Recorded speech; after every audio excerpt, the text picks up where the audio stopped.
The espresso machine hissed like a tired dragon as Sophie Moretti steamed milk for the fourth oat milk cappuccino of the morning. It was a Tuesday, which meant the usual stream of freelancers, students, and neighborhood regulars filtered through Moretti's, the small corner cafe that had been her family's pride for 23 years. Sophie hummed while working, her dark curly hair escaping from a loose bun, a faded apron tied around her waist with pockets full of loyalty card stubs and coffee-stained receipts. The cafe smelled like her childhood. Espresso beans, cinnamon, and the faint vanilla of homemade biscotti her mother still insisted on baking every Sunday.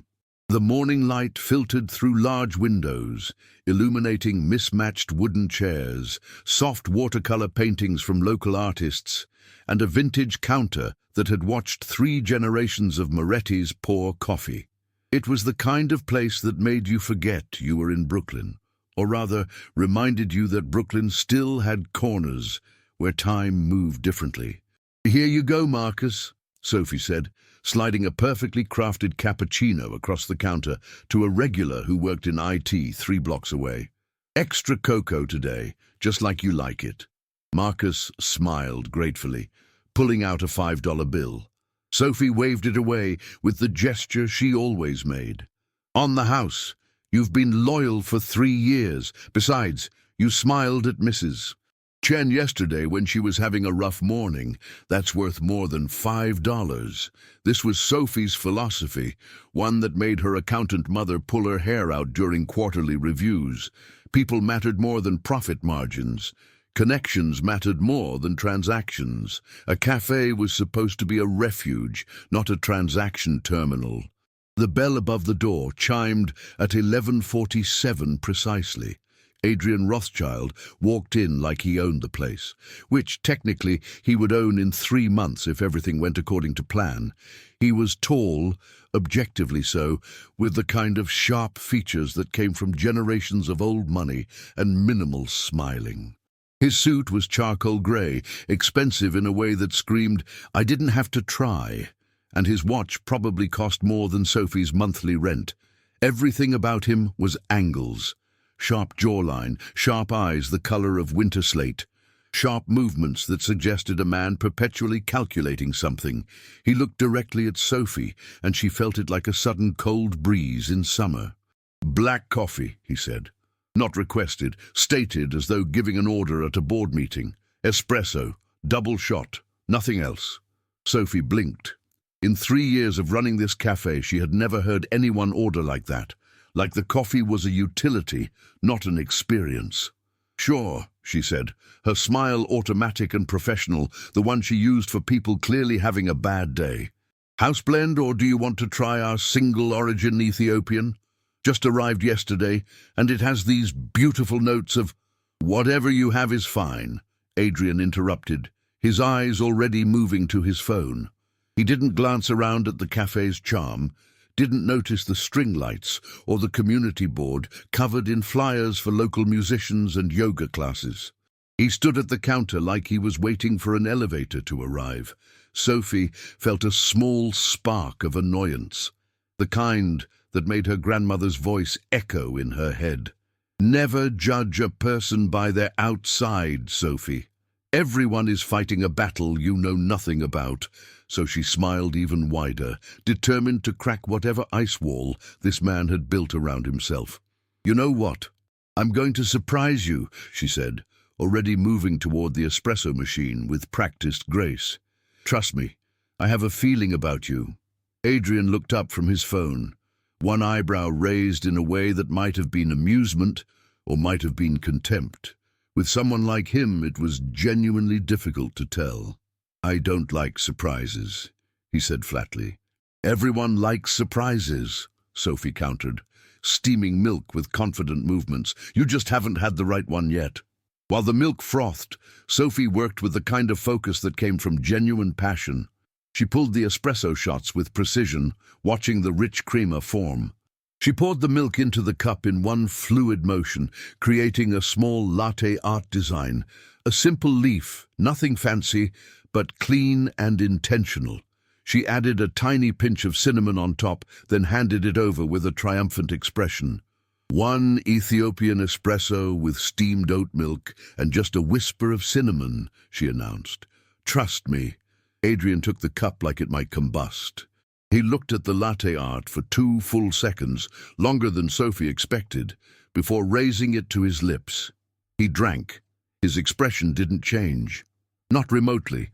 But Sophie noticed his jaw tightened slightly, and his eyes closed for just a fraction of a second.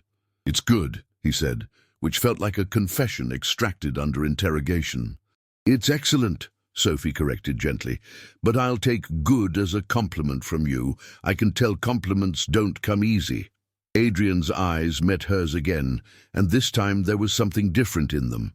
Not warmth, exactly, but perhaps recognition, like he'd been seen doing something he didn't know he was doing. $4, Sophie said, her smile now genuinely warm rather than practiced. "And I'm putting you on the loyalty card. That was a moment. You deserve documentation." He paid with a $10 bill and didn't wait for change. He simply turned and left, the bell above the door chiming as though nothing significant had happened. Through the window, Sophie watched him cross the street toward the subway station, her coffee already forgotten in favor of whatever urgent business required his attention. Marcus, still nursing his cappuccino, chuckled softly. "Who was that?" "No idea," Sophie said, though she found herself glancing toward the door again. "But something tells me we'll see him again."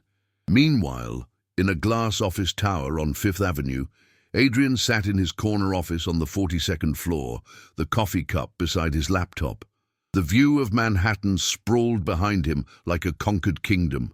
Buildings he'd constructed, deals he'd closed, empires he'd built through ruthlessness, and an almost supernatural ability to read market trends. His phone buzzed. Marcus Chen, his real estate acquisitions director, calling for the 3rd time that morning. "The Brooklyn property," Adrian said before Marcus could speak. He'd already decided. The small neighborhood cafe and the surrounding block, undervalued, underutilized, sitting on land worth 40 times its current use. He'd done the calculations years ago. It was just a matter of timing and execution. "You've made a decision?" Marcus asked carefully. "Schedule the demolition permit applications for next month," Adrian said coolly. "I want ground broken by Q2. This is going to be the cornerstone of the whole development." After Marcus hung up, Adrian looked again at the coffee cup. The cinnamon had settled at the bottom, leaving a faint design on the foam. He thought about Sophie's expression, that absolute certainty that a stranger might enjoy being surprised, that confidence in small things, that belief that a moment mattered. He took another sip. The coffee was still excellent, but that wasn't the point. The point was that Adrian Rothschild didn't do surprises. He did calculations. He did profit margins and strategic advantages and 5-year plans. He did not do moments, and he certainly did not do women in coffee-stained aprons who seemed to find the world endlessly delightful despite living in a neighborhood he was about to erase from the map. He put the cup aside and returned to his emails. 3 months until demolition. It was a reasonable timeline. Sophie Moretti would have to relocate, obviously. She'd probably cry. She'd probably talk about family legacy and community connections and other inefficiencies that made real estate development complicated. She'd probably fight him. Adrian had never lost a development battle in his life. He had also never tasted a coffee as good as the one he'd just finished, and he had never met a woman who seemed genuinely unconcerned with his net worth or his power, which meant she was either a brilliant strategist or completely unaware of who he was. Either way, she was an interesting variable, and Adrian Rothschild was about to add her neighborhood to his portfolio. Adrian returned to Moretti's on Thursday morning. He told himself it was because the coffee was objectively superior to the chain establishments near his office. It was a rational decision based on product quality. The fact that he'd altered his entire morning routine, leaving his penthouse 20 minutes earlier, detouring through Brooklyn, arriving at a small cafe instead of his usual espresso bar in Midtown, was simply efficient time management. This was the story he told himself while standing outside the cafe at 7:15 in the morning, watching Sophie through the window as she arranged fresh pastries in a display case. She wore a different apron today, this one forest green with hand-embroidered sunflowers. Her hair was in the same chaotic bun, and she was singing something. Adrian could tell by the movement of her lips, though he couldn't hear the words. She moved around the small kitchen like she was dancing, efficient but unhurried, someone completely at ease in her own space. Adrian's phone buzzed, his assistant reminding him that he had a conference call with investors in 15 minutes. He silenced it. The bell chimed as he entered. Sophie's head lifted immediately, and her face broke into a smile that seemed almost disproportionate to the arrival of a customer. "You came back," she said, abandoning the pastry case entirely. "I was wondering if you would.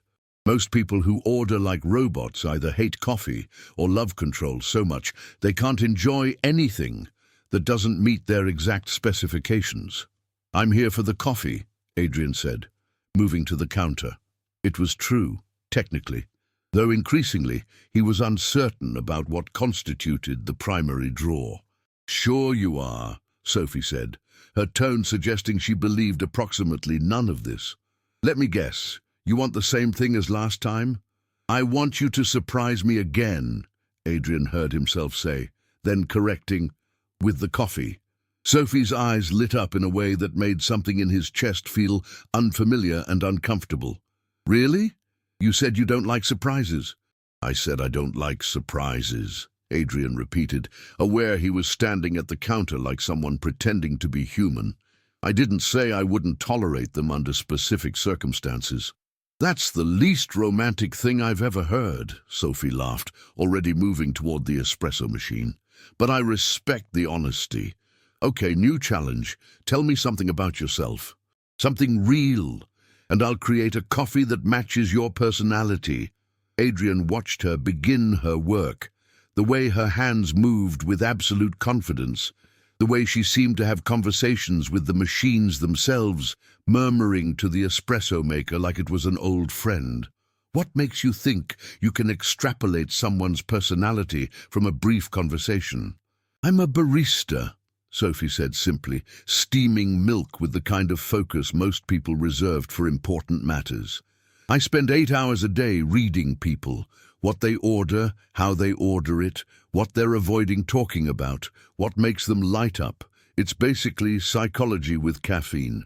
"That's not psychology, that's assumption." Fair point," Sophie conceded, pouring the milk with that same fluid grace he remembered. "So tell me something real, and I'll be less assumptive." Adrian found himself thinking about what was real: his net worth, his acquisitions, his divorce settlement that had been deliberately designed to be as painless and efficient as possible because emotion was a liability. "I don't sleep much," he said instead. It was true. It was also approximately 1% of his actual complexity, which meant it was a perfect thing to tell a stranger. Sophie's hands paused for just a moment. "Why not?" "Work." "That's not why," Sophie said, and there was no judgment in her voice, just observation. "You could sleep if you wanted to. Most people who don't sleep much are running from something, or toward something, or both." Adrian should have found this intrusive.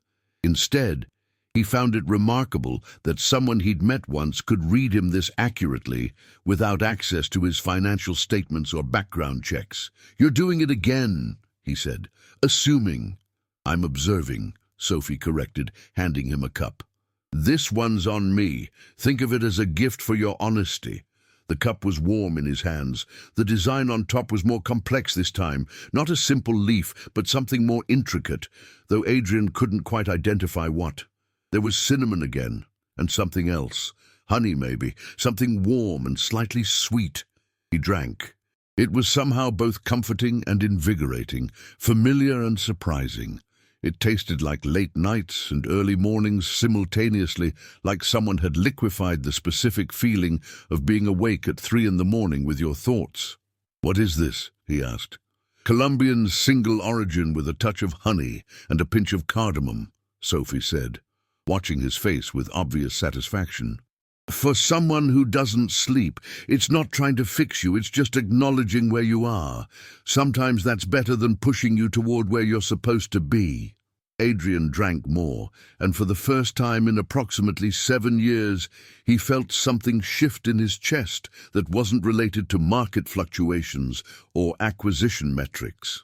"It's very good," he said quietly. "It's excellent," Sophie said, and he recognized his own words from Tuesday being handed back to him with gentle humor. "And you're going to become a regular, aren't you? I can feel it. We're doing the thing." "What thing?" "The thing where two completely incompatible people keep running into each other, and it becomes a whole situation," Sophie said, ringing up his order. She'd charged him $3, which was clearly not the actual price of what she'd made. "I read a lot of romance novels. I recognize the pattern." Adrian should have been insulted by the comparison. Instead, he was aware of a specific type of panic, the kind that came from losing control of a situation without realizing it had ever been within his control in the first place. "I'm not a romance novel," he said flatly. "No," Sophie agreed. "You're more of a business manual that someone left in a bookstore cafe and never came back for. Potentially tragic, definitely worth a second read." Despite everything, despite the fact that this woman was standing between him and his plans for her neighborhood, despite the fact that she was the opposite of everything he'd carefully curated in his life, despite the fact that he had approximately 7 minutes before his investor call, Adrian felt something that might have been a smile trying to form on his face. "What's your name?" Sophie asked suddenly.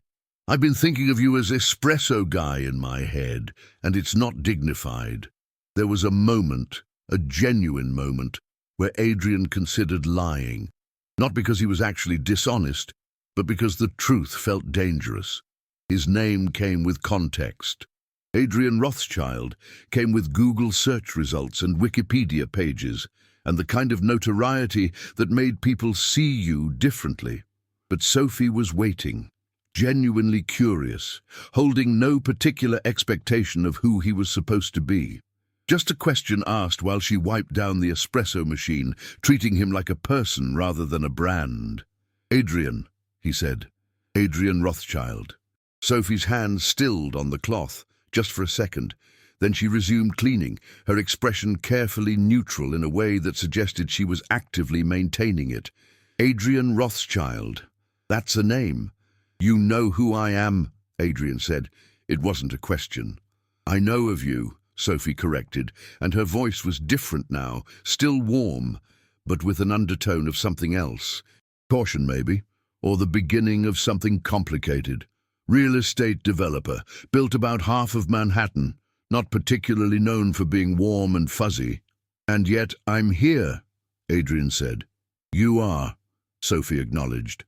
She tossed the cloth aside and looked at him directly, and there was a question in her eyes. The question is why. Adrian had prepared himself for the moment when Sophie discovered his actual identity. He'd run the scenario multiple times. His corporate team, his legal advisors, everyone had assumed she'd react with anger or fear or calculation. He'd prepared himself for her to become a problem variable rather than an interesting anomaly. What he hadn't prepared for was the way she'd look at him. Not angry, not afraid, but almost disappointed. Like he was a book she'd been enjoying that suddenly turned out to have a disappointing final chapter. "I came for the coffee," Adrian said, and it felt like the first truly honest thing he'd said in years. Sophie studied him for a long moment. Then she smiled, though it was different from her earlier smiles, smaller, more guarded. "That's a beautiful lie, Adrian. Almost romantic if I didn't know better." She turned away, returning to her work with a finality that suggested the conversation had ended, even though they'd stopped speaking. Adrian stood there, coffee in hand, aware that something had shifted fundamentally in the last 30 seconds. He'd entered the cafe as a man with a carefully calculated plan. He was leaving it as someone whose plan had suddenly become significantly more complicated. His phone buzzed again. The investor call, the conference that probably shouldn't wait. Adrian left without another word, the bell chiming above his head like a small accusation. That evening, in Adrian's penthouse, the view from his living room was spectacular. The entire city spread below him like a map of his own accomplishments. He could see the cafe from here if he looked in the right direction, though, of course, he couldn't actually see the cafe. But he could see the neighborhood. He could see the 6 blocks that would soon be cleared, excavated, rebuilt into something more profitable and significantly less interesting. He sat at his desk with his laptop, pulling up the property files. Sophie Moretti, age 29, owned the cafe in her own name. No business loans outstanding. No major debts except a mortgage on a modest apartment 3 blocks away. She'd rejected 3 separate acquisition offers in the last 2 years, all at significantly above market value. One had come directly from his company, though it had been routed through a dummy corporation so that his name wouldn't appear on the paperwork. She'd rejected his offer without even negotiating. Adrian opened a new browser window and typed Sophie Moretti into Google. The results were modest: a local news article about community business owners, a feature in a Brooklyn lifestyle magazine about independent cafes, a mention in a restaurant review blog about the best neighborhood coffee. Nothing that suggested she existed in any significant way outside of her small, intentional world. His phone buzzed. His ex-wife, Patricia, calling from her apartment in the Upper East Side. He let it go to voicemail. She'd been calling more frequently lately. Something about needing to discuss their finances, which was code for discussing her new fiancé, and the wedding that Adrian had already calculated the cost of, and had no interest in attending. Instead, he thought about Sophie's question. The question is why? It was a good question. Adrian Rothschild didn't do things without strategic purpose. He didn't reroute his mornings for coffee. He didn't engage with people who reminded him that there were entire universes of meaning and connection that existed outside his carefully controlled professional sphere. He also didn't do complications, and Sophie was definitively a complication. Adrian pulled up the demolition timeline again. Everything was on schedule. Within 3 months, the cafe would be a memory, and the neighborhood would be transformed into something more efficient, more profitable, more him. He would never have to see Sophie Moretti's disappointed face again. The problem was, he found himself not wanting that at all. Back at the cafe. Closing time. Sophie locked the front door and stood in the empty space, surrounded by the accumulated warmth of the day. The chairs were stacked, the counter was clean, the lights were dimmed except for a single lamp near the register. She thought about Adrian Rothschild, about the way he'd looked at her when she'd asked him something real, about the fact that he'd chosen to tell her the truth when he could have lied, and about the way that truth had changed everything. She pulled out her phone and typed his name into Google. The first result was a photograph from a business publication. Adrian in a charcoal suit, mid-conversation with someone at some kind of real estate conference. He looked exactly like he'd looked in her cafe, sharp, controlled, untouchable. Below the photo was a headline about his company acquiring a significant portfolio of properties across Brooklyn and Manhattan. Sophie clicked on the article.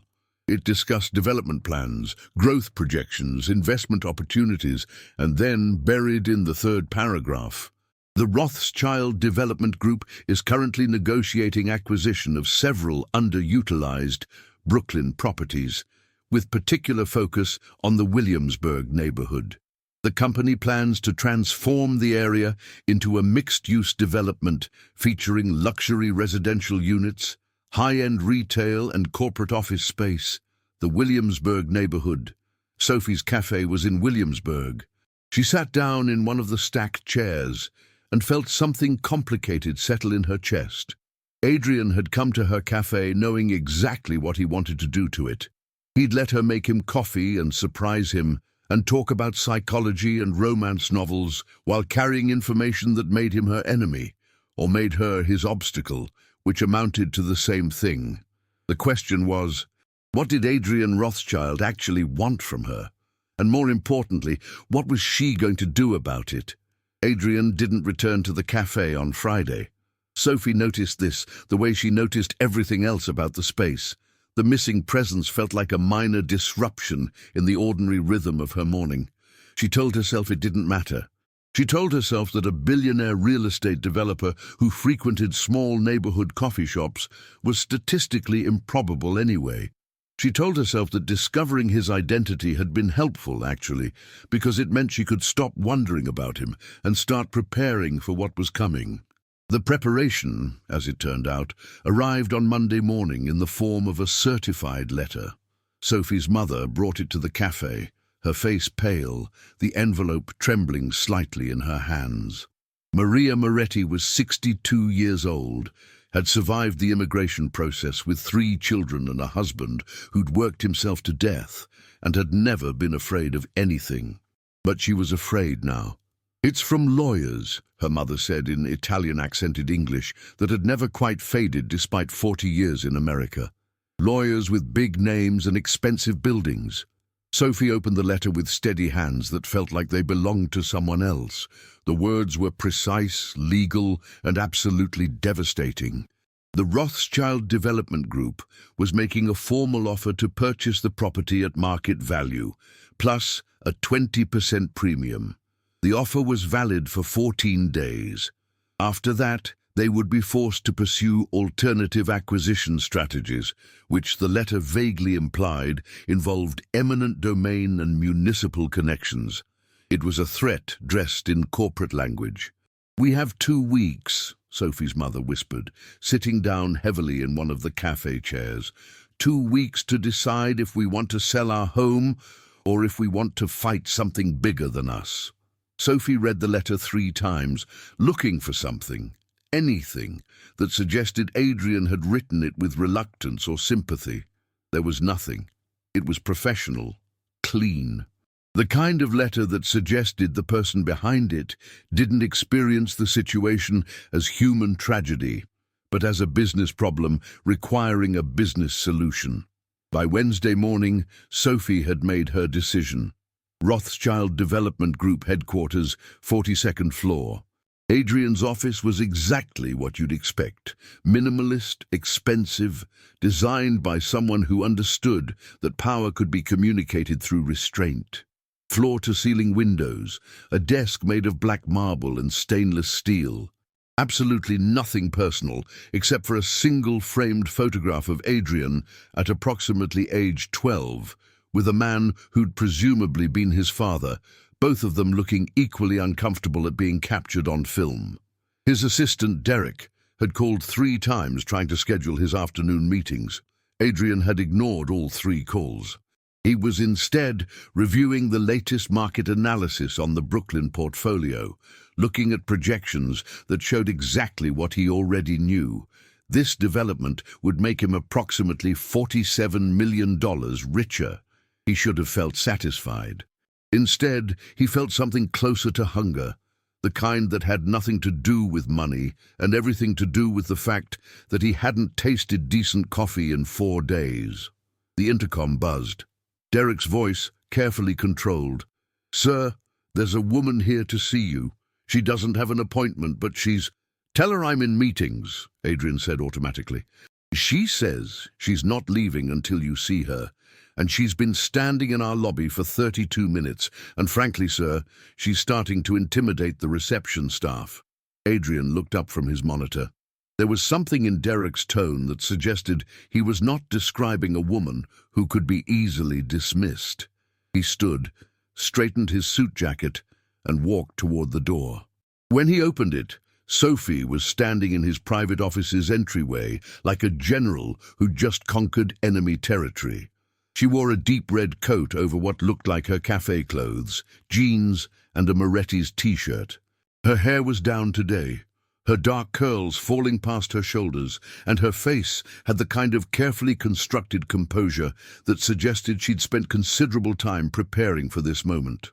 "You have 5 minutes," Adrian said, because retreating was not an option, and pretending she wasn't affecting him seemed like the safest strategy. "My schedule is completely full." Your schedule is completely full, Sophie repeated, stepping further into the office without waiting for an invitation, which is the most Adrian Rothschild thing I've ever heard. You're a human being, not an algorithm. 5 minutes, Adrian repeated, moving back toward his desk. He didn't sit. Standing gave him the advantage of height, which was petty and obvious, and was apparently all he had left. I came to make you a deal, Sophie said, and her voice had taken on a quality he hadn't heard before. Not angry, but resolute. A real deal. Not the letter your lawyers sent. Not the veiled threats about eminent domain. An actual negotiation between two people who understand what's at stake. I don't negotiate, Adrian said, which was technically a lie. He negotiated constantly.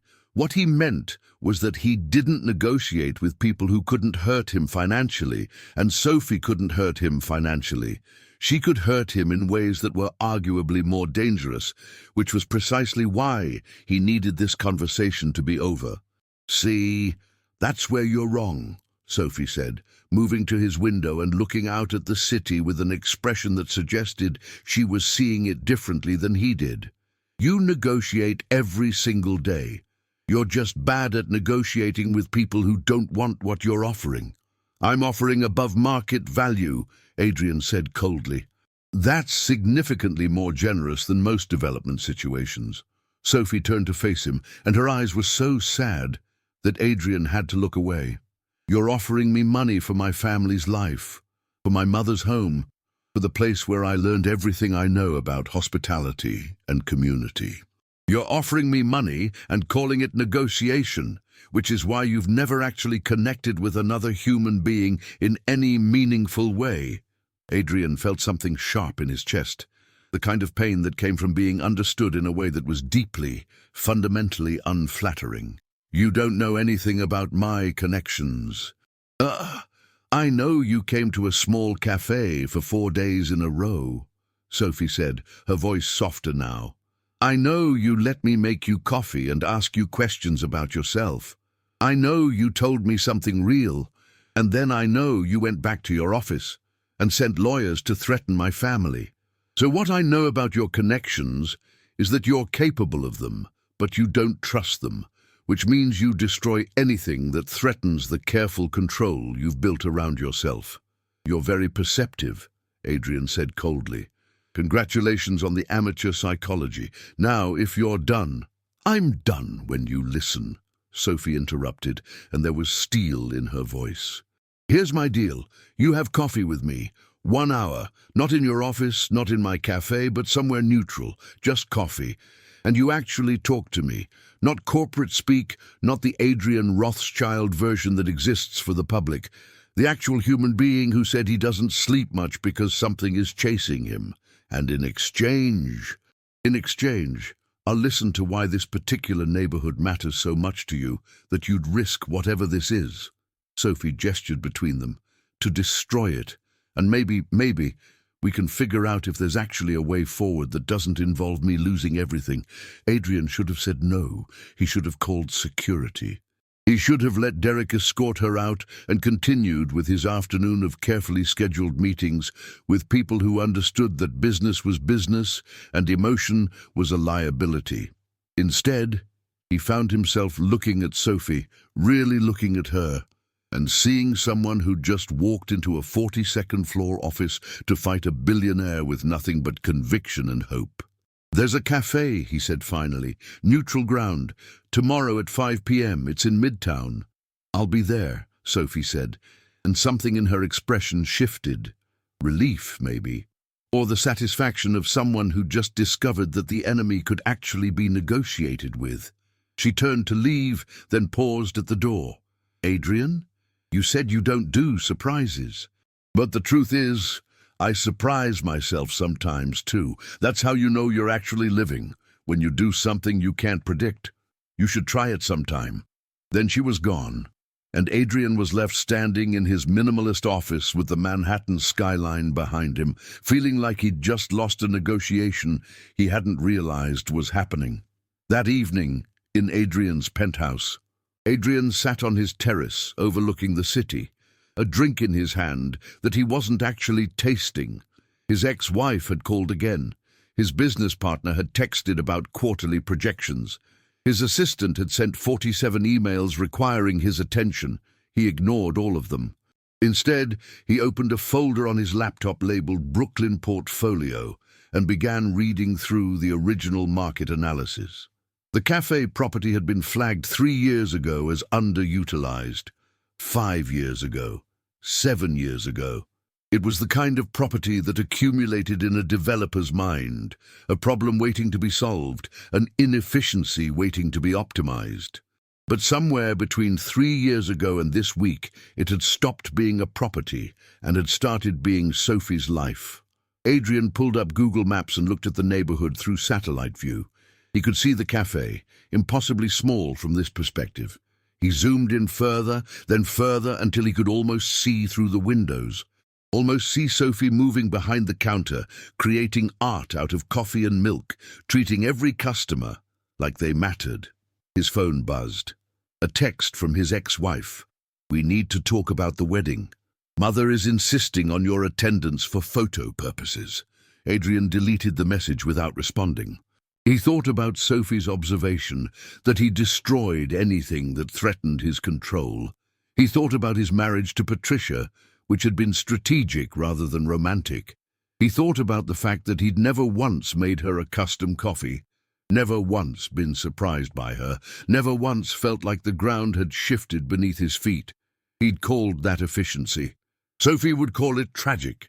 At 11:47 at night, Adrian found himself looking at the development plans again, the demolition timeline, the projected completion date. He thought about the moment when bulldozers would arrive and Sophie would have nowhere to go except backward, back toward a life that didn't include him, carrying memories of 4 days when a man in a charcoal suit had let her see something real. Adrian opened a new email to Derek and typed, "Cancel the demolition permits, reschedule for review. I need to analyze some alternative approaches." He hit send before he could calculate the financial consequences. Then he closed his laptop and sat in the darkness of his terrace, waiting for tomorrow, aware that he was about to do something unprecedented. He was going to be honest. The next afternoon, at a cafe in Midtown, Sophie arrived early, which meant she had time to be nervous. She ordered chamomile tea and picked a table by the window, and she tried very hard not to imagine all the ways this could go wrong. Adrian arrived at exactly 5 p.m., which suggested he'd probably arrived early and waited outside, rather than risk arriving late. He ordered the same black espresso he'd ordered at her cafe, which meant something, Sophie thought, though she wasn't entirely sure what. "Hi," she said when he sat down. It was almost comically simple, but it was honest. "Hello," Adrian replied, and something in his voice had shifted. He sounded less like a corporate executive and more like a person who was genuinely uncertain about how to proceed. They sat in silence for a moment. Then Adrian said, "I'm not good at this." "At what?" "At being honest without having a strategic purpose behind it," Adrian said, and it was the most vulnerable thing Sophie had ever heard him say. "At connecting with people without calculating what I'm getting in return, at wanting something and not immediately turning it into a business problem." Sophie reached across the table. She didn't touch him.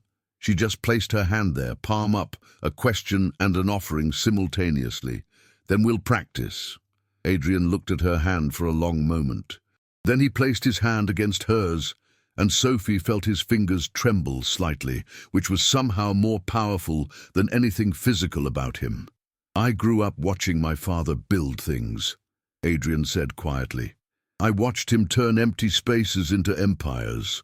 I watched him turn emotions into leverage. By the time he died, he'd built an empire and destroyed everything else. My mother left him. My sister hasn't spoken to him in 12 years. I got the empire and nothing else." Sophie listened without interrupting. "The Brooklyn portfolio was supposed to be different," Adrian continued. "It was supposed to be about creating something from nothing, the way my father had.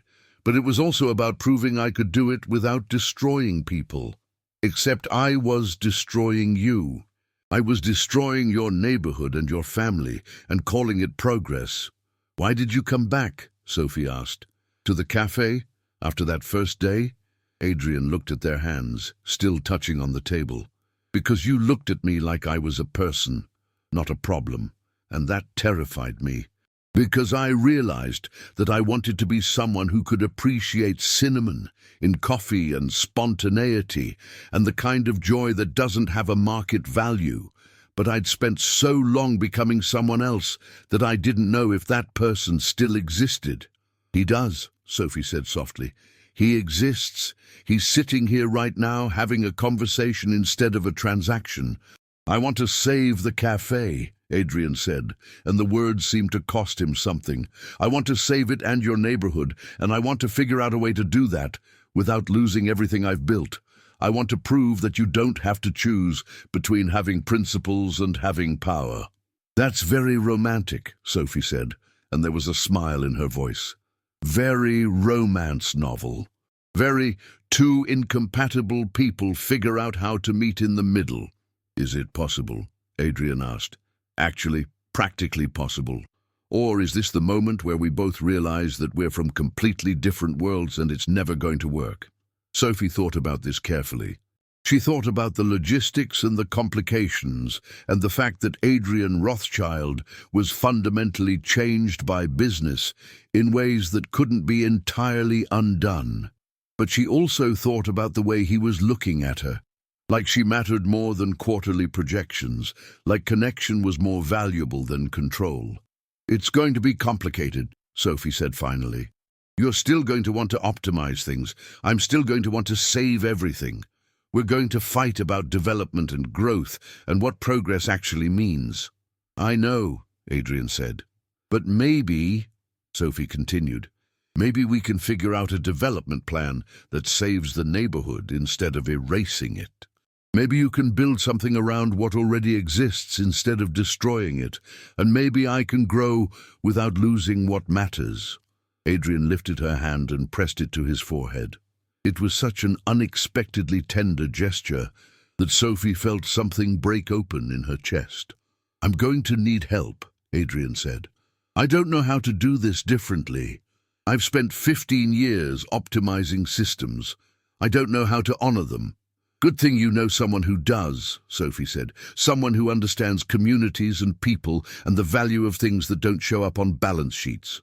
"I'm aware," Adrian said, and there was something in his voice that sounded like the beginning of a smile. "She's remarkable, also stubborn, also apparently willing to sit in a midtown cafe with a billionaire she's supposed to hate." "She doesn't hate you," Sophie said. "She hates what you were planning to do. That's different." Adrian met her eyes, and Sophie saw something shift in them. The moment when a man built entirely of logic realized that the most important calculations weren't mathematical at all. "Coffee tomorrow?" he asked. "At your place? Not as a negotiation or a business meeting? Just two people who are figuring out how to do something that's never been done before?" "Yeah," Sophie said. "Tomorrow." They sat there for another hour, hands still touching on the table, and neither of them moved toward coffee or conversation. Sometimes, Sophie thought, the most important moments were the ones where nothing happened except the simple act of existing together. Adrian Rothschild and Sophie Moretti, sitting at a small table in a midtown cafe, proving that even the most carefully constructed walls could be dismantled by someone with enough faith in the possibility of connection. The morning after their cafe meeting, Adrian did something he hadn't done in approximately 8 years.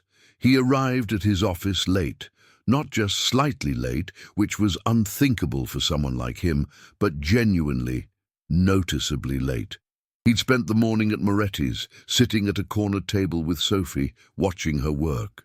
Not as an analyst studying a business model, but as someone genuinely interested in how she moved through her day, how she remembered every customer's order, how she asked about Mrs. Chen's arthritis and Marcus's job interview, and whether the college student studying in the corner had eaten anything besides coffee since arriving.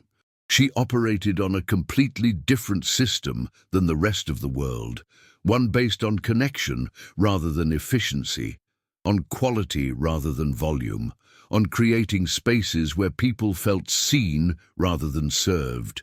By the time Adrian arrived at his office at 9:47 in the morning, Derek had already fielded 32 calls. "Your father's attorney is here," Derek said, which was approximately the worst possible thing he could have said, given the morning Adrian was having. "And your business partner has been waiting for 20 minutes. And the Brooklyn portfolio team called 4 times because they need approval on the demolition timeline." Adrian's stomach tightened. He'd sent the cancellation email the previous evening, but apparently it hadn't been processed in any meaningful way, which meant his organization had continued operating under the assumption that the neighborhood was still being erased. "Tell them all I'll be available in 15 minutes, Adrian said, moving toward his office. "And get me everything we have on alternative development proposals for the Brooklyn portfolio.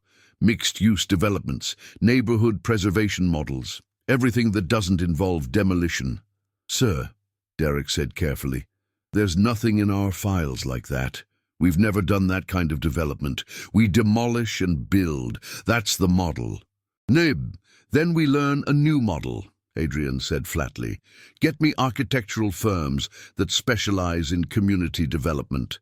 Get me preservation experts. Get me whatever information I need to prove that you don't have to destroy something to make it better." 20 minutes later, Adrian was facing his ex-father-in-law across his marble desk, a man named Edward Whitmore, who'd made his money in finance and had always looked at Adrian with the calculating gaze of someone assessing an investment. "Your ex-wife is concerned about your mental state," Edward said without preamble. Edward never bothered with preamble.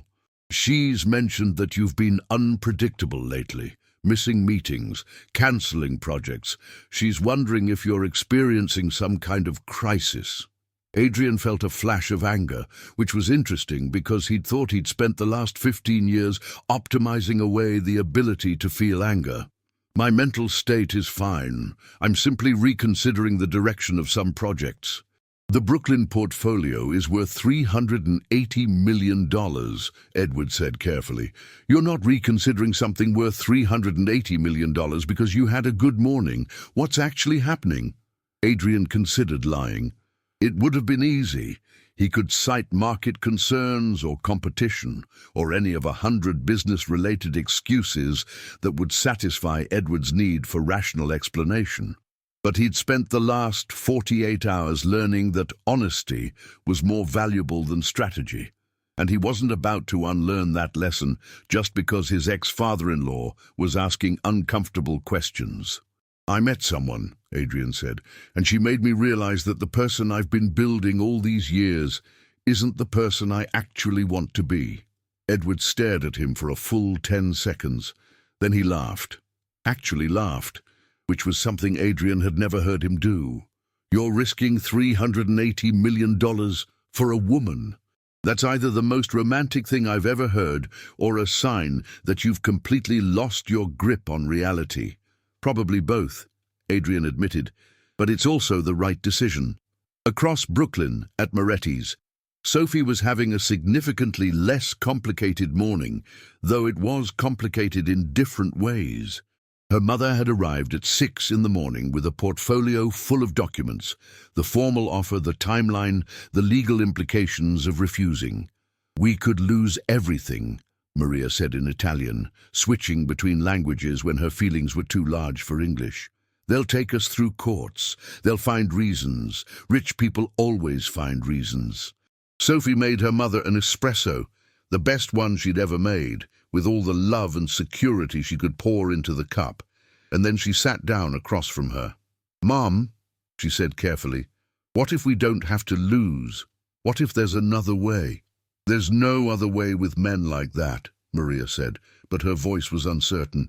"Men like that, they take what they want. They always take." "He's not like that," Sophie said, and she believed it, not because she was naive, but because she'd watched Adrian's face when he'd realized that destroying her neighborhood meant destroying her. She'd watched him choose connection over profit, which was a choice that had probably never occurred to his ex-wife, or his business partners, or anyone else in his world. He's a billionaire, Maria said flatly. He's also a person, Sophie countered, and he's trying to figure out how to be both without sacrificing one for the other. Mom, I think he's going to call today. I think he's going to propose something different, and I think we should listen. Maria looked at her daughter. This girl who'd grown up in the cafe, who'd learned to see value in things that couldn't be quantified, who'd somehow convinced a man built of money and marble to believe in something intangible, and something in her expression softened. You love him, Maria said. It wasn't a question. Sophie opened her mouth to deny it. Then she closed it because denying it would be dishonest, and she'd learned from Adrian that there was power in honesty. I think I might. Yeah. Then we listen, Maria said finally. But Sophie, we also protect ourselves. Love doesn't pay bills. Love doesn't keep a home. I know, Mom, Sophie said, squeezing her mother's hand. But maybe, just maybe, love can build something that survives.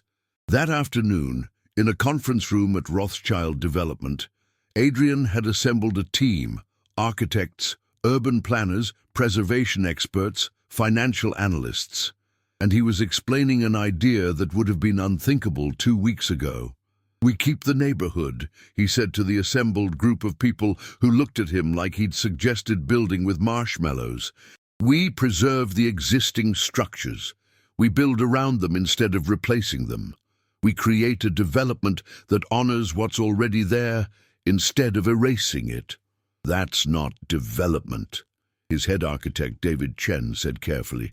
That's preservation with modern utilities. Exactly, Adrian said. That's exactly what I want. The margins would be significantly smaller, his financial analyst Rebecca pointed out. We'd lose approximately 200 million in projected revenue. We'd also lose density, which means we lose corporate investment potential. Can we still make a profit? Adrian asked. A modest one, yes, Rebecca admitted. But for the capital you're investing, the return rate would be approximately 3% instead of the projected 12%. Adrian thought about Sophie making coffee with genuine joy. He thought about Mrs. Chen's arthritis and Marcus's job interview, and the college students studying in the corner like the cafe was a sanctuary. He thought about the fact that some things couldn't be quantified but were valuable anyway. I want to move forward with the neighborhood preservation model, Adrian said. I want that to be our standard approach going forward. We're not just going to be developers who build things. We're going to be developers who understand what we're building on and who respect it. This is going to completely change our business model, David said, and he sounded worried in a way that suggested change made him uncomfortable. Yes, Adrian agreed. It is, and that's the point. His business partner, Malcolm, had been silent through this entire conversation. Malcolm, who'd been with Adrian for 12 years, who understood the metrics and margins that made real estate development viable. Malcolm looked at Adrian now with something like grief. You're throwing away your company's legacy, Malcolm said quietly. Everything we've built together. You're sacrificing it for a neighborhood you'd never even been to until 3 weeks ago. I'm trying to build a legacy that doesn't require destroying things, Adrian said. If that's incompatible with what we've built together, then yes, I'm willing to sacrifice it. I'm not willing to sacrifice the person I'm trying to become. Malcolm stood up and left the conference room without another word. Adrian watched him go and felt the weight of it, the cost of choosing humanity over efficiency, but he also felt something else.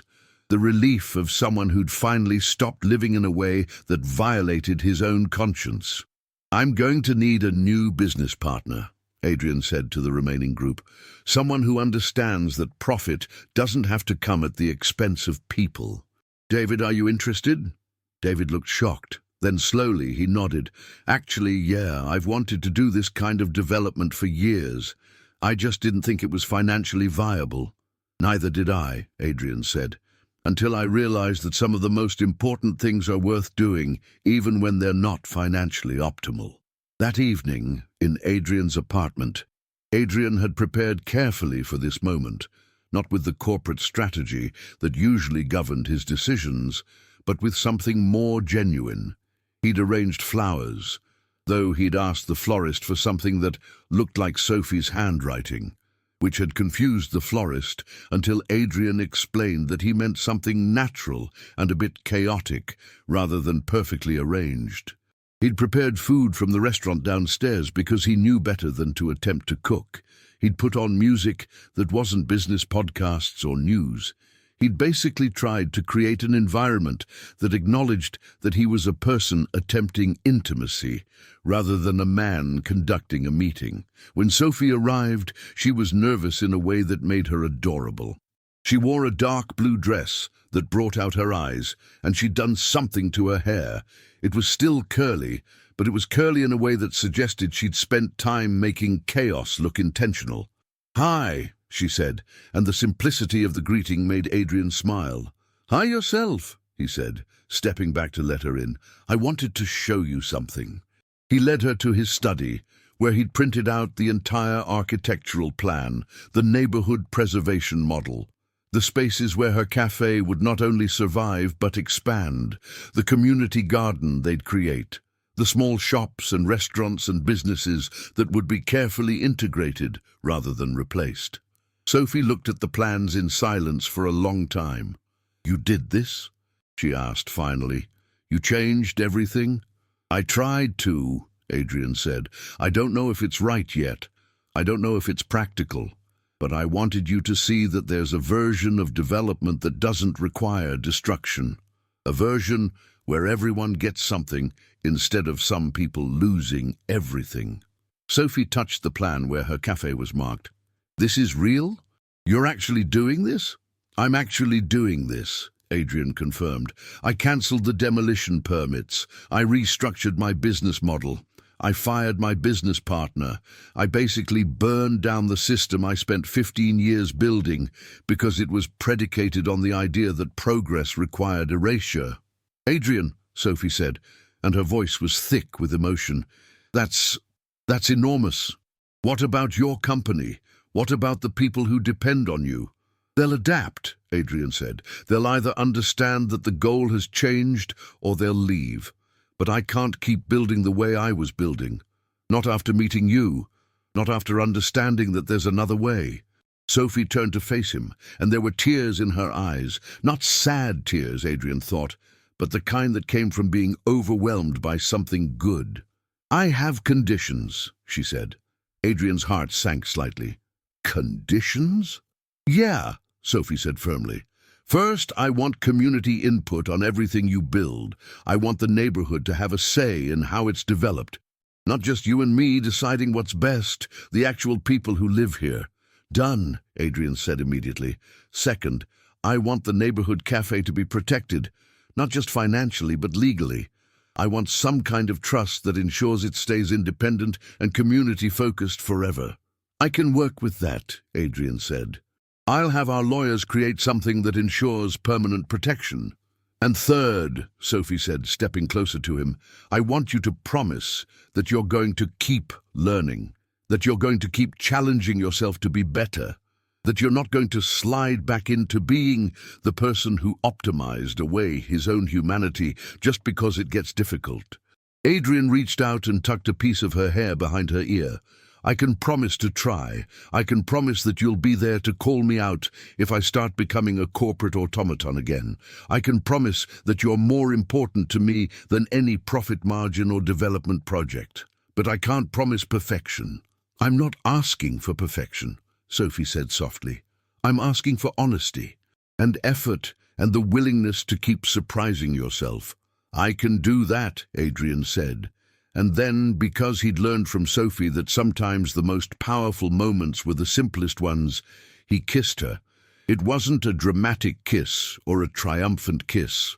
It was a quiet kiss, the kind that acknowledged that two people had found each other across an impossible divide and had somehow decided to build something together instead of destroying each other. When they pulled apart, Sophie was smiling. "So what happens now?" "Now," Adrian said, "we figure out how to build something that works for both of us. We figure out how to create a development that serves the neighborhood instead of erasing it. We figure out how to prove that profit and principle can exist together. That sounds complicated, Sophie said. It will be, Adrian agreed. It's going to be messier than my old way of doing things. There will be compromises. There will be moments where we disagree about what progress looks like. But I think it's going to be worth it. I think so too, Sophie said, leaning her head against his chest.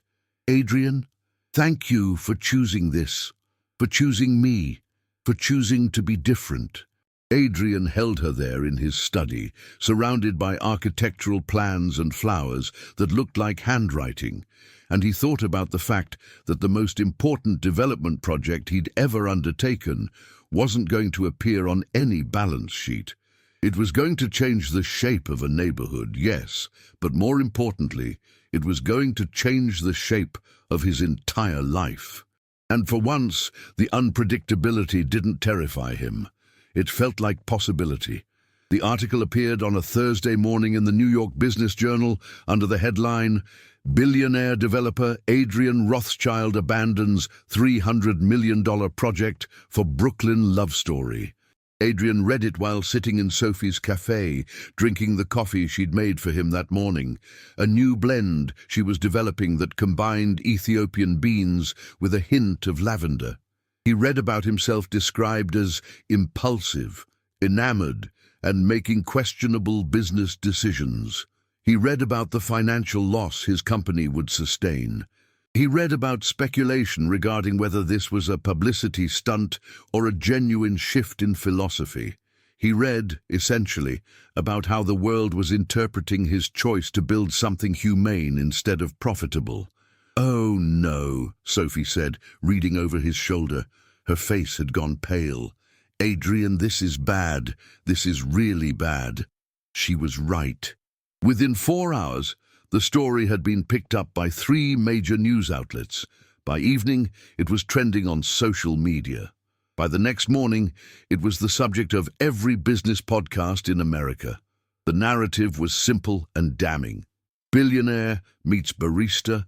Billionaire abandons $300 million development. Everyone questions whether love has made him incompetent. Adrian's phone began ringing at 6 in the morning. Investors, board members, his mother calling from her apartment in the Upper East Side, demanding to know if he'd actually lost his mind.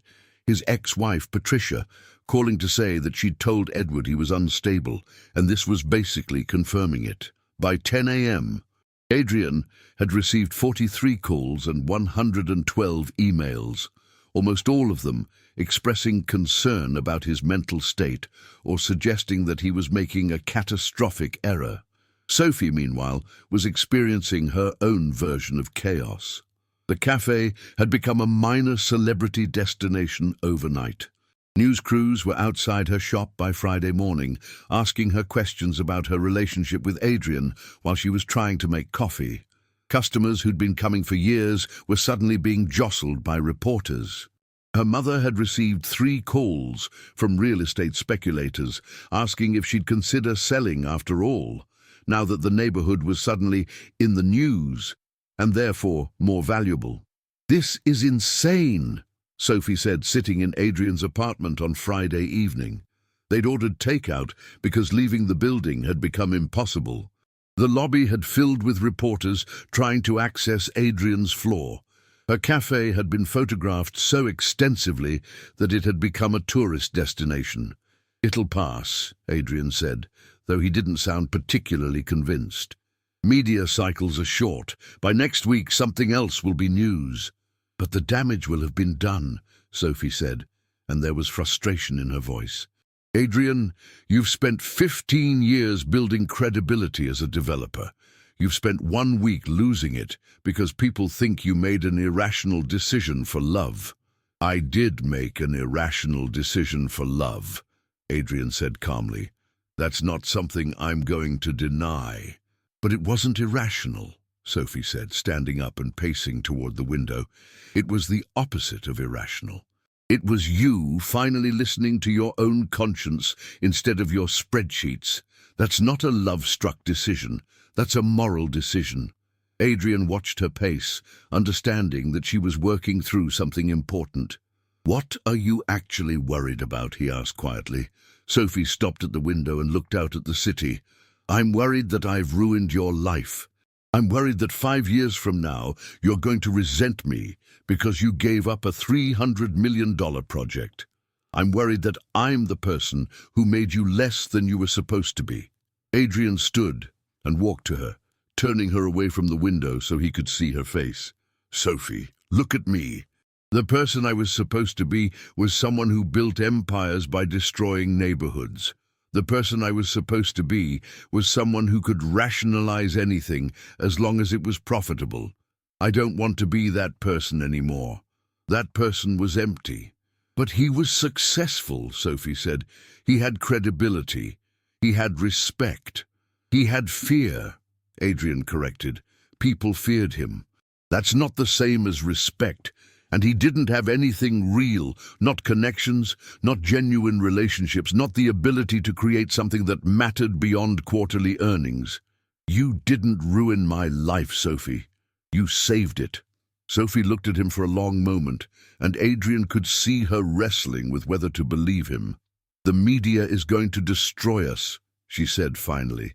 "They're going to dig into our relationship and find reasons to criticize it.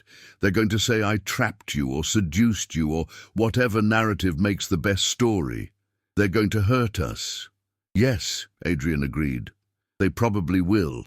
The question is whether we're going to let them." That weekend, Adrian's office. Adrian had called a press conference, something his PR team had strongly advised against. Derek had actually used the phrase career suicide while trying to convince Adrian to let the story die naturally. But Adrian wasn't interested in damage control. He was interested in truth. The conference room was packed with reporters, cameras, and people who'd been following the story with the intensity usually reserved for celebrity scandals. Adrian stood at the podium, without notes, without a prepared statement, and looked directly at the crowd. "I'm not going to deny that I made a significant business decision based on meeting someone who changed my perspective," Adrian said without preamble. "What I'm going to do instead is explain why that decision was not impulsive and why it represents a fundamental shift in how I'm going to operate going forward." He clicked to the first slide, which showed the old development plan: demolition, replacement, maximum profit extraction. "For 15 years, I've operated under the assumption that development meant destruction," Adrian continued. "That progress required erasure, that you couldn't honor what already existed and also build something new. I was wrong." He clicked to the next slide, showing the new development model: preservation, integration, community engagement. "The neighborhood I was going to demolish isn't just real estate," Adrian said. "It's homes, it's community, it's the accumulated trust and relationships that people have built over generations. I was going to take that and replace it with luxury apartments that would have generated approximately $300 million in profit." He paused, looking directly at the cameras. "Instead, I'm going to build something that generates considerably less profit, but serves the actual people who live there. I'm going to create a development model that proves profit and principle can coexist. I'm going to spend the next 5 years proving that you don't have to destroy communities to develop them." A reporter's hand shot up. "Mr. Rothschild, is this decision based on your personal relationship with Sophie Moretti?" "Partially," Adrian said, and he could see surprise ripple through the crowd. "She helped me see what I was going to destroy. She helped me understand that the person I was becoming wasn't the person I wanted to be. But the decision itself is based on recognition that my previous business model was unethical. If I hadn't met Sophie, I would eventually have had to confront this issue anyway. She just accelerated the timeline." Another reporter: "Are you and Ms. Moretti in a romantic relationship?" Adrian thought about Sophie, probably watching this from somewhere, probably terrified about what he was about to say. He thought about the choice between protecting his image and protecting her, and he realized that protecting her meant being honest about her. "Yes," Adrian said simply. "I'm in a romantic relationship with Sophie Moretti. She's remarkable, not because she somehow seduced a billionaire, but because she understands something that took me 15 years to learn. That connection matters more than profit, that communities matter more than developments, that the most important things in life are the ones that don't show up on balance sheets."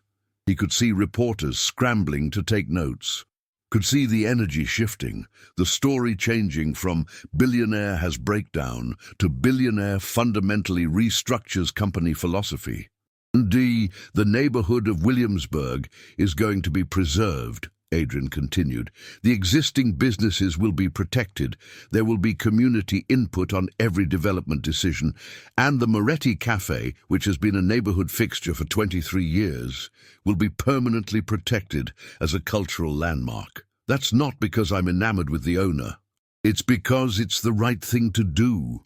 He stepped back from the podium, and the reporters immediately started shouting questions. Adrian ignored them all and walked off the stage.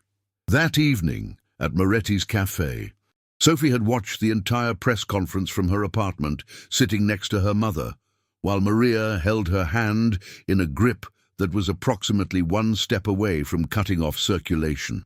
When Adrian walked into the cafe at 7 o'clock that evening, the reporters outside immediately pressed against the windows, but Adrian ignored them. He walked directly to Sophie, who was standing behind the counter looking like she might either laugh or cry, or possibly both simultaneously. "You told the entire world you're in love with me," Sophie said. "I told the entire world I'm in a romantic relationship with you," Adrian corrected. "I haven't said the love word yet, because I wanted to do that privately. But yes, I basically confirmed that I'm enamored with you to approximately 8 million people via live television." "Oh my God," Sophie said. "Oh my God, Adrian, do you understand what you've just done?" "I've shifted the narrative," Adrian said calmly. "The story was billionaire makes impulsive decision for love. And now the story is billionaire restructures entire company philosophy and happens to be dating a barista." The focus moved from personal relationships to business ethics. "That was intentional." "That's incredible," Maria said from where she was sitting at a table in the corner. "That was incredibly smart, also incredibly romantic, which is a combination I didn't think was possible." Sophie looked at Adrian, really looked at him, studying his face like she was trying to determine whether he was actually real. "You didn't have to do that. You could have protected yourself." "I could have," Adrian agreed. "But protecting myself would have meant denying you, and I'm not willing to do that anymore. You're not something I'm ashamed of or something I need to hide. You're something I'm genuinely proud of, not because of what you've done for me, but because of who you are." Sophie walked around the counter and kissed him, right there in front of her mother and the reporters outside and anyone else watching. It was the kind of kiss that settled things, the kind of kiss that said, "Yes, this is real. Yes, I choose this. Yes, I choose you." "I love you too," Sophie said when they pulled apart. "Just so you know, you're still occasionally infuriating and you still have the emotional vocabulary of a spreadsheet. But I love you." "I know," Adrian said. "And I'm going to keep learning. I'm going to keep being surprising. I'm going to keep trying to be the kind of person who deserves you." The following week, the story evolved in ways that Adrian had anticipated and ways he hadn't. The business community split into two camps, those who thought Adrian had made a catastrophic error and those who thought he'd figured out something important about the future of development. Articles appeared about ethical development and community-conscious capitalism. Tiku. His decision to restructure his company became a case study in business schools about the costs and benefits of prioritizing principle over profit. Sophie's Cafe became, improbably, a destination for people interested in seeing the place where it all started. She had to hire 2 additional baristas to handle the influx. Surprisingly, She found that she didn't mind because the people coming were genuinely interested, genuinely connecting with the space, genuinely becoming part of the community she'd built. The neighborhood itself began to organize around the preservation model. Community meetings were scheduled, input was solicited. Adrian discovered that listening to what neighborhoods actually wanted was significantly more complicated than simply deciding what they needed. He also discovered that he didn't mind the complication. In fact, he found it energizing, the way that genuine collaboration created better outcomes than unilateral decisions ever had. Adrian and Sophie began a relationship that existed in both worlds, the corporate world Adrian inhabited and the community world Sophie inhabited. It was chaotic, it was complicated. It required Adrian to learn how to be vulnerable and Sophie to learn how to navigate corporate structures. It required both of them to compromise on things they cared about. It also turned out to be the most sustainable thing Adrian had ever built. One evening, about 6 weeks after the press conference, Adrian found himself sitting in Sophie's cafe at closing time. Sophie was wiping down the counter, humming to herself, completely comfortable in her own space. She looked happy in a way that seemed fundamental rather than circumstantial. "Can I ask you something?" Adrian said. "Always," Sophie replied, not looking up from the counter. "Do you regret it? Do you regret the way this all happened? The media attention, the chaos, the fact that your personal relationship became public property?" Sophie set down her cloth and looked at him directly. "No," she said. "I regret that it happened the way it did, sure. I wish there had been time for us to figure things out privately, but I don't regret the outcome. I don't regret that you chose differently, and I don't regret that the world knows I'm in love with a billionaire who learned how to be human." Adrian smiled. "That's very romantic." "I have my moments," Sophie said. "Usually when I'm too tired to maintain my cynical exterior." Adrian stood and walked to her, pulling her into his arms. "I'm going to need you to maintain that cynicism," he said into her hair. "Because I'm still going to make mistakes. I'm still going to try to optimize things that shouldn't be optimized. I'm still going to need someone to remind me that not everything is a problem waiting to be solved." "I can do that," Sophie said. "I'm very good at telling you when you're being ridiculous." "I know," Adrian said. "That's one of the reasons I love you." He felt her smile against his chest. "One of the reasons?" "There are several," Adrian said. "Your ability to see value in things that don't generate profit, your commitment to community, your talent for creating spaces where people feel welcome, your terrible singing voice, your insistence on using humor as a defense mechanism, your capacity to believe that people can change even when they're trying very hard to prove you wrong." "You love my terrible singing voice?" Sophie asked, pulling back to look at him. "I love everything about you," Adrian said simply, "including the parts that don't make economic sense." Sophie kissed him again, and through the cafe windows, Adrian could see the neighborhood. The streets that hadn't been demolished, the businesses that still existed, the community that would continue to thrive because he'd chosen differently. He'd spent 15 years building empires. But sitting here in a small cafe in Brooklyn, holding a woman who'd fundamentally changed his life, he realized that he'd been building the wrong things all along. The most important development project wasn't going to appear on any balance sheet. It was happening right now, in the accumulated moments of connection and compromise and choosing each other despite all the reasons not to.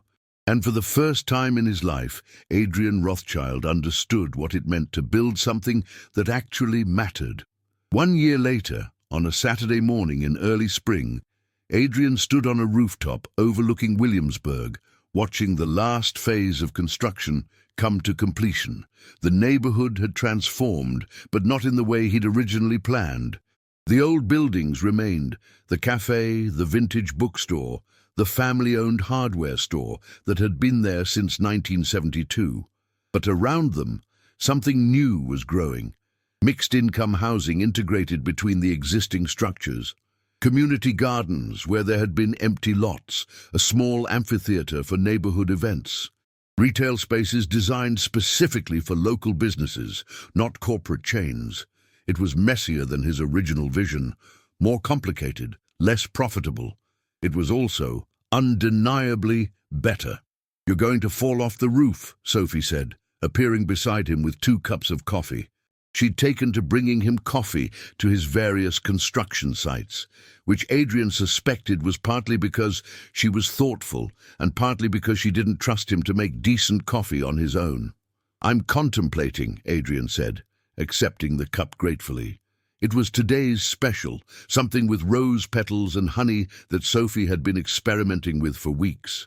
"The project is almost finished." "Are you sad?" Sophie asked, leaning against the railing beside him. Adrian considered this carefully. A year ago, finishing a development project would have immediately triggered his mind to move on to the next acquisition, the next profit opportunity, the next problem requiring optimization. But he'd learned to sit with completion rather than immediately pursuing progression. "I'm satisfied," he said finally, "and a little terrified." "Of what?"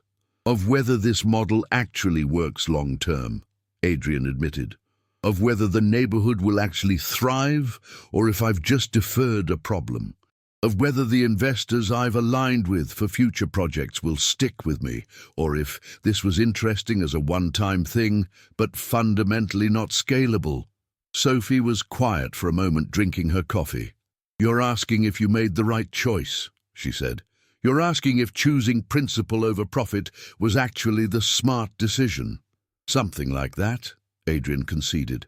"Adrian, look at the cafe," Sophie said, gesturing toward Moretti's, which was visible from their vantage point.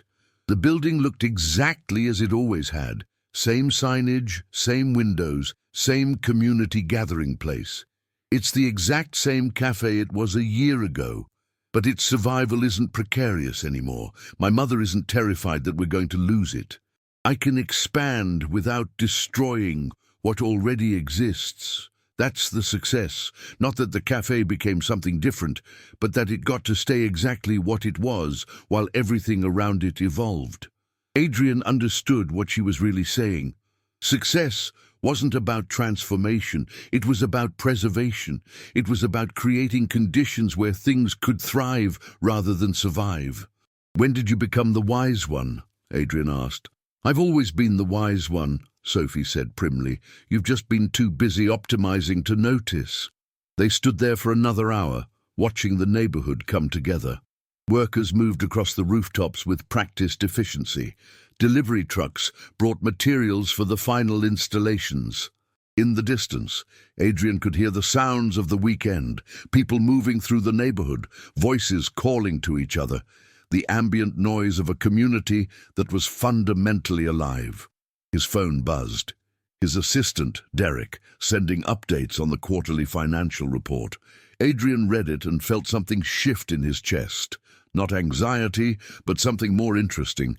The preservation model had generated 18% return on investment, which was lower than his old projects, but significantly higher than he'd projected. Which meant that ethical development wasn't just morally sound, it was also, it turned out, financially viable. "Good news?" Sophie asked, watching his face. "Excellent news," Adrian said. "The model is profitable. It's working." "Of course it's working," Sophie said. "You built something that serves actual people instead of extracting value from them. People reward that. They buy the housing, they support the businesses, they invest in the neighborhood because it's actually a good place to live. Who would have thought?" Adrian laughed, actually laughed, something that had become increasingly frequent over the past year. "I should have thought that. I'm supposedly a smart person." "You are smart," Sophie said. "You're just smart in very specific ways that don't always translate to understanding human behavior, which is why you needed me. I'm the emotional translator in this relationship." "That seems like it should be more of an equal partnership," Adrian pointed out. "It is," Sophie said. "I translate emotions. You translate them into systems that can scale. Together, we create things that are both sustainable and humane. That's the whole deal. That evening at Moretti's cafe, Adrian had organized something that a year ago he would have recognized immediately as a romantic gesture, but would have avoided organizing because romance felt inefficient. Now he'd come to understand that some inefficiencies were worth the investment.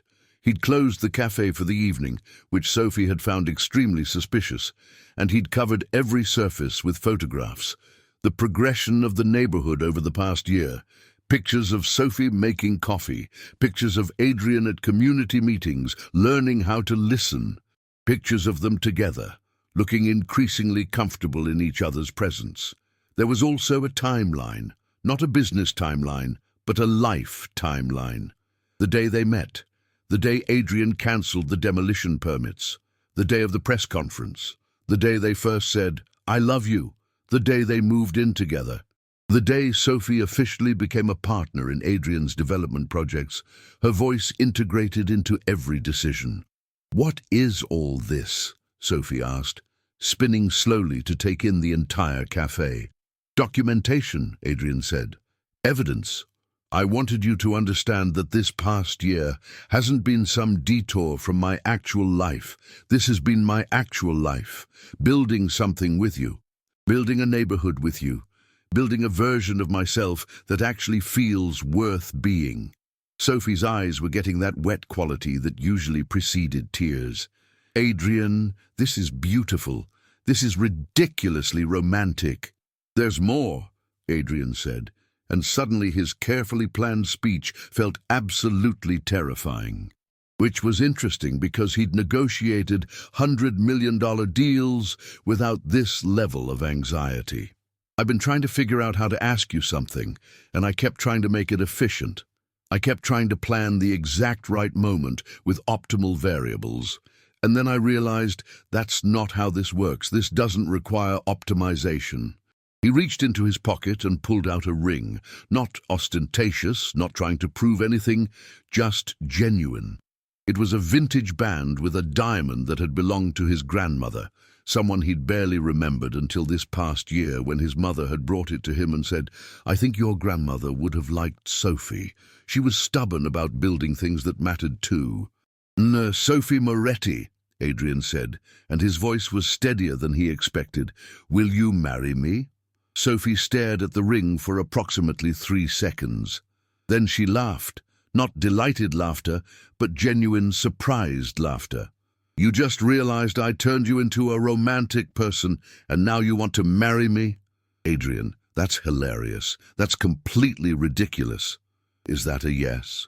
Adrian asked, suddenly uncertain. "Of course it's a yes, you absolute idiot," Sophie said, holding out her hand. "But I'm not saying yes because you organized an elaborate romantic gesture with photographs and a vintage ring. I'm saying yes because despite the fact that you started out as my nemesis and were literally planning to destroy my neighborhood, you chose to become better. And then you chose to keep being better, and then you chose me, multiple times. That's the proposal that matters. Not this beautiful, ridiculous display, but the fact that you keep choosing me." Adrian slid the ring onto her finger, and it fit perfectly, which seemed like it should have been statistically unlikely, but felt instead like confirmation that he was on the right path. "For the record," Adrian said, "I'm also choosing you right now, and I'll choose you tomorrow, and I'll keep choosing you for the rest of my life, even when you're being difficult about operational efficiency, especially then." "Good," Sophie said, kissing him, "because I'm going to keep being difficult about operational efficiency. I'm going to keep reminding you that people matter more than profit. I'm going to keep making you coffee when you've forgotten to eat. I'm going to keep being the emotional translator in this relationship, which apparently I do very well." "You do it spectacularly," Adrian agreed.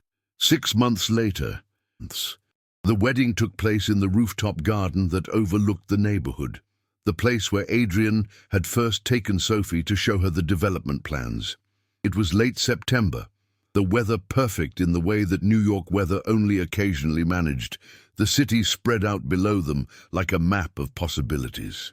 Sophie wore a dress that was elegant and slightly chaotic. Her mother's embroidery work integrated into the design, small details that told the story of where she came from. Adrian wore a suit that cost more than most people's monthly rent, which he'd stopped feeling guilty about when Sophie had pointed out that there was nothing wrong with expensive things if you understood why you were buying them. The guest list was small but varied. Adrian's mother, who had surprised everyone by becoming genuinely fond of Sophie. Sophie's extended family, who had arrived from various parts of the city and were absolutely scandalized by the entire situation in a way that was clearly delightful. David Chen, Adrian's new business partner, with his husband and 2 adopted children.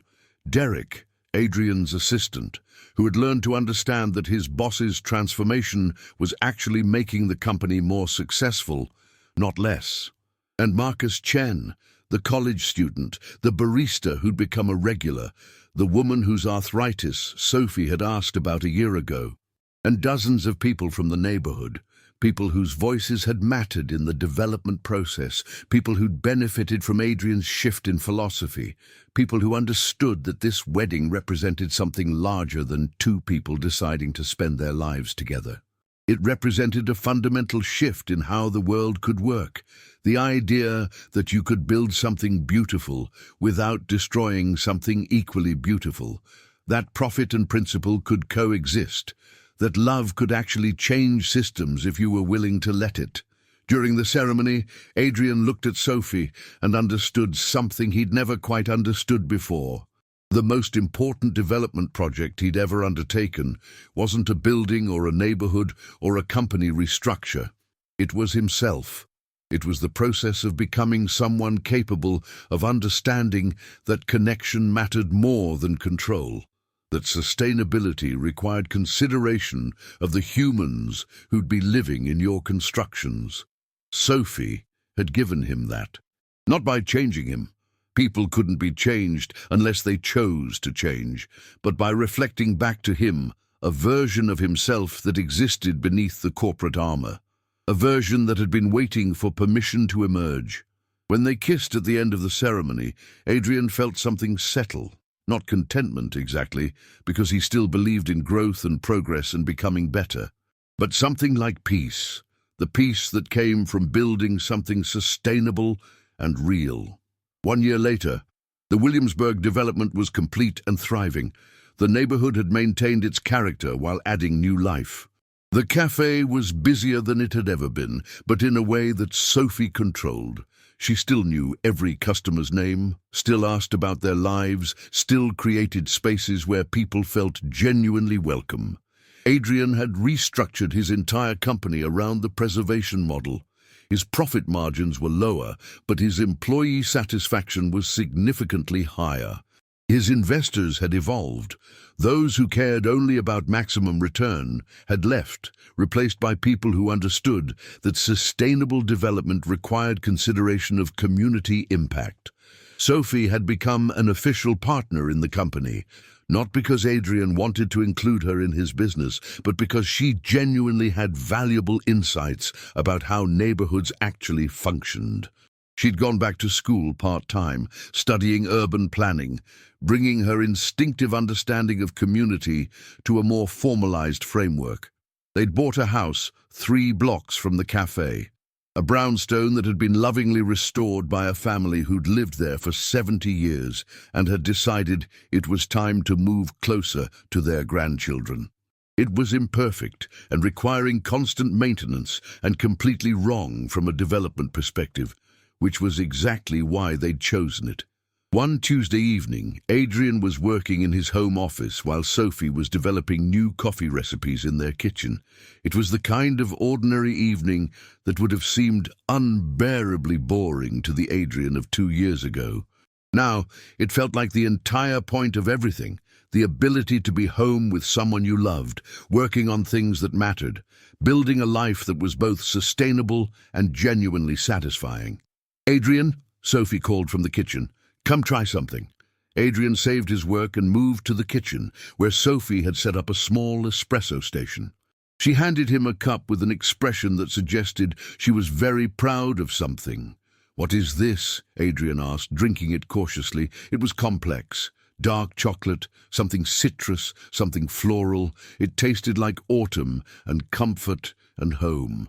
"That's our future," Sophie said, and Adrian realized she was pregnant. She was telling him by giving him a coffee that represented new life, new growth, new development. Adrian set down the cup carefully and pulled Sophie into his arms. "When were you planning to tell me?" "I just did," Sophie said, laughing. "I wanted it to be special. I wanted it to mean something beyond just, we're going to have a baby. So I made you a coffee that tastes like what I hope our child's childhood will be like. Complex, surprising, grounded in love." Adrian held her there in their kitchen, in their imperfect house in the neighborhood they'd fought to preserve. And he thought about the man he used to be. That man would have immediately calculated the implications of a child, reorganized his schedule, shifted his priorities, turned it into a business problem requiring optimization. This Adrian simply felt grateful. Grateful that Sophie had chosen him. Grateful that she taught him how to feel. Grateful that he'd been willing to learn. "What should we name them?" Adrian asked. "I don't know yet," Sophie said.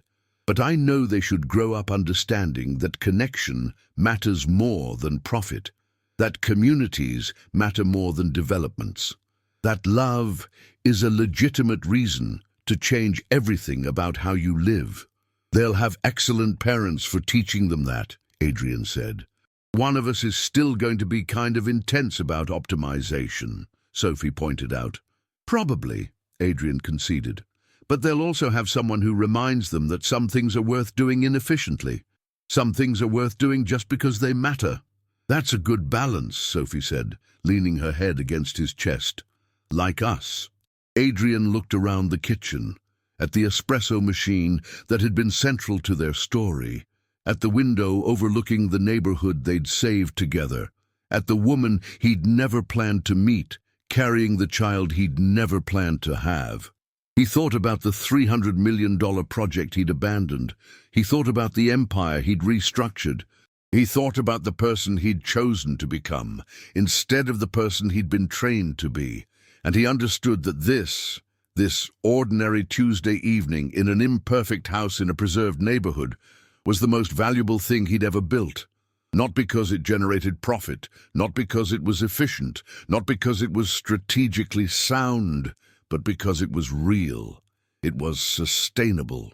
It was built on a foundation of genuine love and mutual respect, and the willingness to choose differently, even when choosing differently meant losing everything else.